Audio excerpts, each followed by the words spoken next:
അയ്യപ്പ സംഘവുമായി ബന്ധപ്പെട്ട സമയത്താണ് ഈ സ്വർണ്ണപ്പാളി വിവാദം ഉണ്ടാകുന്നതും സ്വർണ്ണപ്പാളിക്ക് അടിയിലുണ്ടായിരുന്ന ദ്വാരപാലക ശില്പങ്ങൾക്കൊരു പീഠം ഉണ്ടായിരുന്നു. സ്പോൺസർ തന്നെ രംഗത്ത് വന്ന് പറയുന്നു. ഇപ്പോൾ ആ പീഠം പിന്നീട് കാണാതെ പോയതാണ് വിവാദം ഉണ്ടായിരുന്നത്. ഇപ്പോൾ ആ പീഠം കണ്ടെത്തിയിരിക്കുകയാണ്. ദേവസ്വത്തിന്റെ തന്നെ വിജിലൻസ് ആണ് കണ്ടെത്തിയിട്ടുള്ളത്.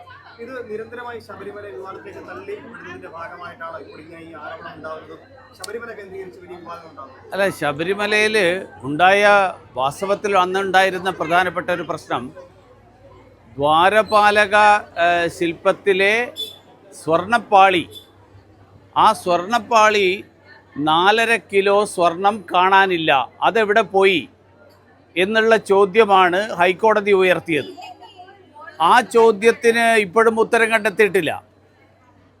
അതിനുശേഷം ഈ സ്പോൺസർ തന്നെ പറഞ്ഞു പാളി മാത്രമല്ല പീഠം പോയി, പീഠം കിട്ടി, ശരി, അത് വേറെ വിഷയം.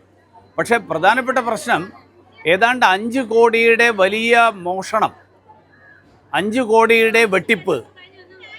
4.5 കിലോ സ്വർണം എന്ന് പറഞ്ഞാൽ 5 കോടി രൂപയോളം വില വരും.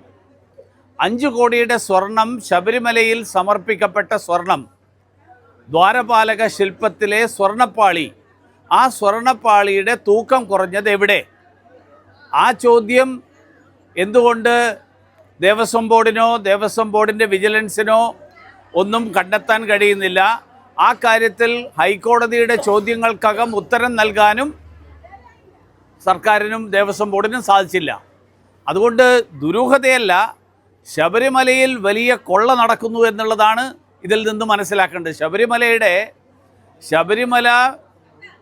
ചുമതല, നടത്തിപ്പിൻ്റെ ചുമതലയുള്ള ദേവസ്വം ബോർഡ്, ആ ദേവസ്വം ബോർഡിൻ്റെ ശ്രദ്ധയിൽ ഈ കൊള്ളപ്പെട്ടില്ലേ? 4.5 കിലോ സ്വർണം ശബരിമലയിൽ നിന്ന് നഷ്ടപ്പെട്ടിട്ട്, ദ്വാരപാലക ശില്പത്തിലെ പാളികൾ നഷ്ടപ്പെട്ടിട്ട് ഇത്രയും കാലം അതെന്തുകൊണ്ട് ശബരിമലയുടെ ദേവസ്വം ബോർഡിൻ്റെ ശ്രദ്ധയിൽപ്പെട്ടില്ല? ശ്രദ്ധയിൽപ്പെട്ടെങ്കിൽ ആരാണ് ഉത്തരവാദി എന്നുള്ളത് എന്തുകൊണ്ട് കണ്ടെത്തിയില്ല? കണ്ടെത്തിയ ആളുകളെ നിയമ നടപടിക്ക് എന്തുകൊണ്ട് വിധേയമാക്കിയില്ല? അതിനൊന്നും ഉത്തരവില്ല.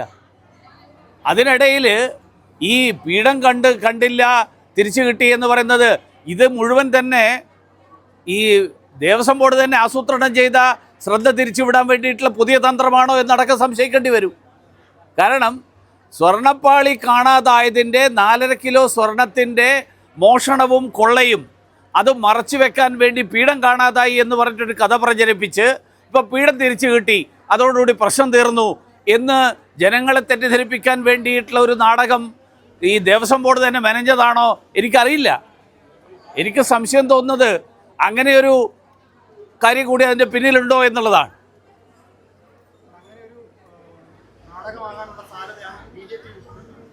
സ്വാഭാവികമായും, കാരണം ചർച്ച നടന്നത് 4.5 കിലോ സ്വർണം നഷ്ടപ്പെട്ടതിനെക്കുറിച്ചാണ്. അതിനിടയിൽ ഈ സ്പോൺസർ തന്നെ വന്നിട്ട് പറയുന്നു പീഠവും കാണാതായി, ഇപ്പോൾ പറയുന്നു പീഠം തിരിച്ചു കിട്ടിയെന്ന്. കാണാതായ സ്വർണത്തെക്കുറിച്ച് എന്താ മിണ്ടാത്തത്? ആ മോഷണം നടത്തിയത് ആരാണ്? ആ കൊള്ള നടത്തിയത് ആരാണ്? അപ്പം ദേവസ്വം ബോർഡ് ആ കൊള്ളക്ക് കൂട്ടു നിൽക്കുകയാണോ അതിലൂടെ ചെയ്യുന്നത്?